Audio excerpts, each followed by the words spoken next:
Good afternoon. Welcome to the vlog. Welcome back, Jev. How are you?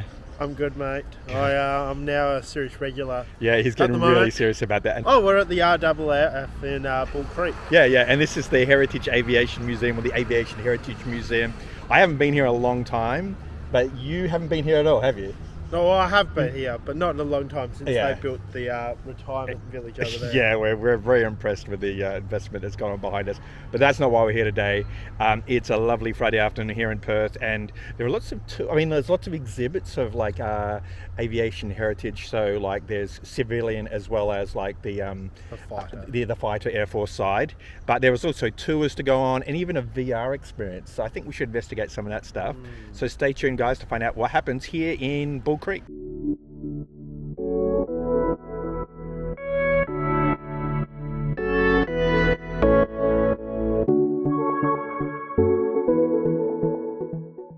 What colour is the black box? Orange. Orange. Why is it orange? Because it's easier to see in flight recovery. It is. Look at this one. That's been through a bit. The black box was actually founded in Australia or created in Australia. Yeah. It's sad that we probably came up with a reason why it should be. There he is. I think it's quite ironic that it's orange, but it's called a black box. Yeah. And, of course, it's stronger than the rest of the plane, so that's the part that survives. Yeah. But, like you were saying, you're a big fan of air crash investigations. And people go, why? Yeah, why? Yeah, and it's just because I find it interesting. Yeah, it's very... and it's like you learn lessons from, like what went wrong in the past, and then you learn from your mistakes, and you hopefully don't commit the same one again. What were you saying about the movie Paper Planes? So the movie Paper Planes came out 10 years ago, and then in that movie there is like some aeroplanes in a hangar, and it was actually filmed here. Yeah, you ready to hop in? Lots of legroom considering this was... Probably also enough room to put strap someone in. More leg room than you would get in an economy. The economy class, on Ansett or whatever, This reminds me of one of those planes from like Octopussy or something. Yeah, actually, this is really showing my age. Oh yeah? But it reminds me of like the plane from the original Spy Kids. Oh yeah, and also weirdly too, like it's got a propeller on the back there.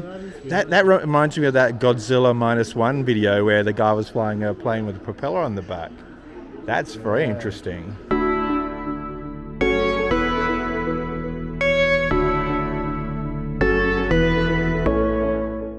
Don't crash whatever you do. No, can't. Otherwise you'll be on an episode of Air Crash Investigations. Oh wow, I just noticed up there there's an MMA sign. MMA was an old West Australian Airways up until, God knows, the 50s or 60s. The Catalina flying boats here, they used to fly down to... They went to Broome. If you go to... There's a really good museum in Broome where they were rescuing people from... Because you forget, Broome was involved in World War II as well. The Japanese bombed Broome like they did Darwin. And of course, they flew down to Crawley Bay in Perth. The Swan would have been a perfect place. Yeah. Brisbane with their whatever yucky river they've got. That is the official name for the Brisbane River, the Yucky River. They call it the Brown Snake River or something. I don't even know what they call it. Yeah. Darwin and Cairns makes sense. And it so does. Does Broome. Yeah.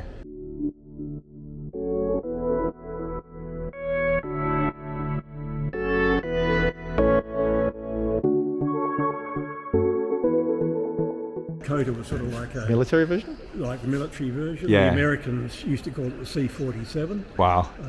The Brits called it the Dakota, but sort of the DC-3 was designed in the 1930s. Yeah. And it was sort of like the first mass produced. The first airliner that actually sort of got everything together. Yeah. I love the square windows as well. That's something you wouldn't see nowadays. Definitely. Yeah. You're right, buddy. You ready to go on a flight? I was born in the generation of rounded windows. Yeah, I think they learned that the hard way. Like the air pressure, it's not quite right, is it? I liked also too, like they haven't invented the plug door yet. No, that's which is a great design. It's so cool, isn't it? Yeah. See that little vent there? Oh yeah. And there's a little vent on the other side. Pitot tubes or something? Not quite, no? but I'll show you. We're going to find out. Cool.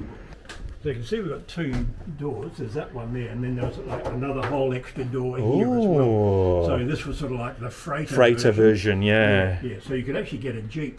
A Jeep inside here. Oh my goodness! Yeah. And you can see all these holes in the floor. You could screw in a ring into the bottom of that. Oh, so you log things in. But if it was a proper airline version, it would all be nicely lined and seats and things. Yeah.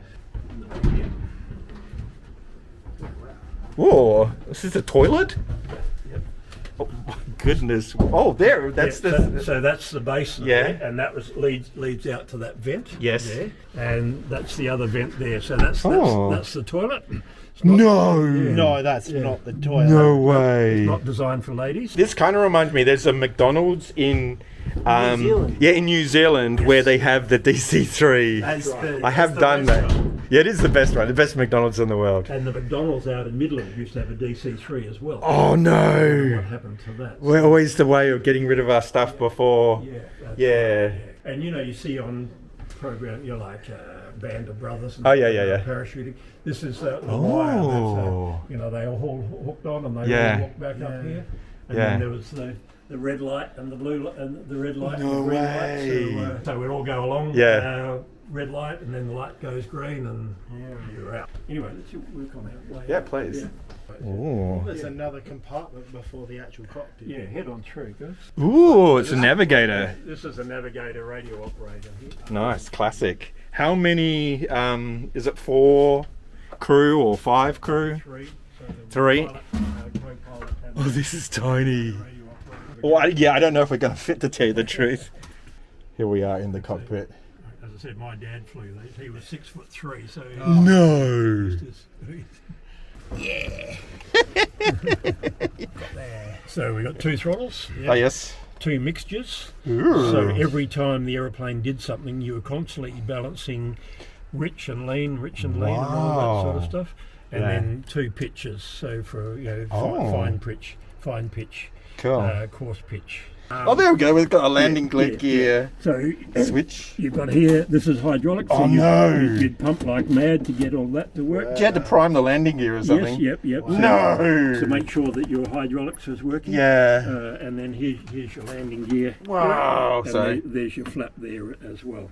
Oh, so the flaps aren't up here. No, they're down there. What about if someone accidentally trod on it? Yeah. Accidentally got caught in it, kind of thing. That's right. A couple of fire extinguishers. If the engines. Yeah. There were fire extinguishers. Yeah. Fuel around here somewhere. Yep. Or down there somewhere. Yep. Oh, fuel pressure. A lot of them are sort of double gauges. Yeah, too. that's great. So compass, artificial horizon. Yes. There. Yeah. This one here. You got that. Wait a second. It's got a sunroof. Yeah. A sunroof before the sunroof. Yeah, that's pretty cool. If we did a forced landing and you had fire in the back, wow. And there was another door here, which is like a cargo door. Wow. And often, if you were loading cargo on board, people's cases and things. Oh, nice. They would all be underneath, around here. Yeah. This is very cool. It's like I don't know if I'd want to fly in one today, but it is like a different world. Like we're going back in time here. As I said, it's 86 years old. This design, so. And it's like, was it 80 years since D-Day or something recently? Yep. That's crazy. Yeah. And they used a lot of these on D-Day. Yeah, I imagine they would have. Yeah. Oh, because they had to parachute the guys off into the. That's right. Yeah. I was about to say Arnhem Land, but that didn't quite work. Yeah. You've got a transmit button. Yes, yeah. And of course, there wouldn't be any cruise control or anything, would it? Definitely not. I think they did have a little bit of like an automatic pilot. Yeah, like to set the. Pretty basic. Like the big Lancaster over there, they had an automatic pilot. They used to call George. Yeah. And George was sort of all mechanical. He wasn't electric. Yeah. I remember my dad talking about these ones. He said at the end of the war, and they were retrieving aeroplanes from all the islands, bringing them back to Port Moresby. Oh wow! And then when they had a bunch of them, they would then fly them from Port Moresby down to Townsville. Yeah. So he said that was often an overnight flight. Yeah. And he said, often you just fly out into the darkness and just keep on going south. Just follow the, you know. That's right. Yeah. He always liked the Southern Cross, because he said you'd line up on the Southern Cross. And as long as the Southern Cross was more or less where it should be. It wasn't too cloudy. It wasn't too cloudy. He said you got more or less where you needed to be. So, wow. But could you imagine, like, on these little tiny windows, I mean, it's almost like you'd have to stick your head out the window to be able to see the Southern Cross. Yeah. And then you got two big engines just sort of roaring right outside. Wow. And they would be roaring, wouldn't they? Yeah, they wouldn't be quiet. And I know this one here was sort of like if this all iced up, and there were certain, if you were flying in North America, quite often this might ice up. So you'd put down your goggles, open that up, and... Cool, I love the lighting in here, it's really good. This is, isn't it? Yeah. No air conditioning whatsoever. That's a window. Would there be? There would no. No. So was it not pressurized? They weren't pressurized, were they? No heaters. There would have been an air scoop somewhere. I reckon the heater maybe off the engine or something. There would have been a bit of a heater. Yeah. Oh. Cockpit heating or something or other. Wow, I've got landing lights here. They're on, so that's good to know. Yeah. So that's sort of all your light panel. That's all your starting panel. Yeah. But we still got lights in here as well. And the ones right down there, what are they? Pressure for the landing gear? Landing gear, hydraulic. Hydraulic pressures and things. That's good, I can read that. Considering it's right there. And considering the window's right here. So cute! That's your what? The window wipers. Yeah. If you were going through, you would no way could you see stuff. And there's little controls there, so they would be just speed or something. It would have been like a air pressure or something. Yeah. Wow. So they would sort of swish back and forth. Yeah. And they wouldn't do much at all. And these ones here, I think they squirted like antifreeze. Yes, that would be good. Well. Is there de-icing on this, or you just have to get it? See the panels on the front of the wings? There's like a black strip on the front of the wing. Oh yeah. Yeah. So that's my de-icing. Like a rubberized strip. Oh, clever. And they could run air through those and make them ripple. Wow. So if you had ice building up, they would sort of ripple. Yeah. And it would hopefully flick the ice off. Wow. Okay. Shall we just get out of the cockpit if we can? Test now. Okay. Good luck, buddy. I think you might have to go backwards or something. All right, guys. I hope that was... Thank you very much. What did you think of that? That was pretty cool, wasn't it? It was. It was pretty cool. It was a tight squeeze. Yeah, very tight squeeze. I'm glad we're not any bigger. But yeah, what was really interesting is the fact that even though the guy knew what he was talking about, because he wasn't the expert, we'd paid to do the tour, but then they gave us the money back and we still did a tour of it. So that was pretty lucky. Yeah. So the tour is extra, but obviously if they don't have the experts on hand, they'll do it for free. So we're really lucked into that. Or maybe it's just a Friday afternoon. It's a Friday afternoon is what it is. Cool. Okay, we've got a few more planes to check out, look around, take photos of, and then we'll head off and tell you our final thoughts soon.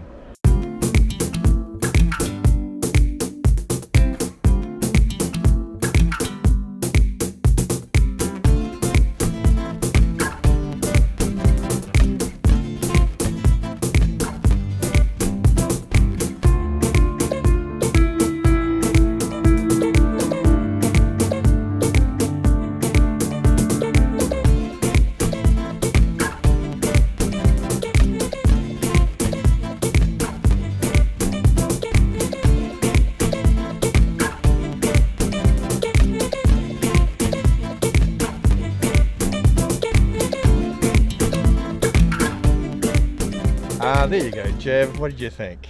Considering I've been there in about, let's call it 10 years, I think that was pretty good. All we're the giving memories. You childhood flashbacks, aren't we? Pretty much. Yeah, that's what we do around here. We're all big kids. Entry is $15. Tours are a bit more. Like I think VR starts about $30, $35. The tours are a bit more than that. Or if you come on a Friday. Yeah, you get them for free because I love how honest they are. Because they didn't have the expert guy who flew them. They had a guy who showed us around, and then we got to get in a cockpit. Yeah. It's owned by, isn't it run by volunteers? I think so, yeah. And obviously we're not far from Jandakot Airport from here. No. So, I don't know, maybe one day we should do a video there if we could. I don't know how. Yeah, potentially. Yeah, potentially. But and this has developed all of the huge buildings behind us. That wasn't there 10 years ago. No. But I think it's all for like retired Air Force personnel or something. I would assume so, considering it's right next to a aviation museum. Yeah. So thank you very much to the kind people kind guy who showed us around, the lovely ladies at the front desk there. Yes. They did an awesome job, and I think we have to return back here again someday, don't we? Yeah, eventually. Yeah. You said with Tim, because he would love Tim would love this. He loves his Defence Force kind of stuff. So maybe with all three of us or more, who knows, we'll do that. Yeah, it's time for Tim to take a trip down south. Yeah, down memory lane. And coming up, we've got the school holidays are coming up. So we've got all kinds of activities coming up. There's the Winterfest. That's coming on. You should come and see that because they're doing night events as well now. There's also Comic-Con, Supernova Comic-Con, where lots of famous people will be there too. So we've got lots of events to look forward to. So keep watching the channel. Stay tuned. My name's Ian. My name's Jev from Boom Radio. And we'll see you next time. See you then. Bye.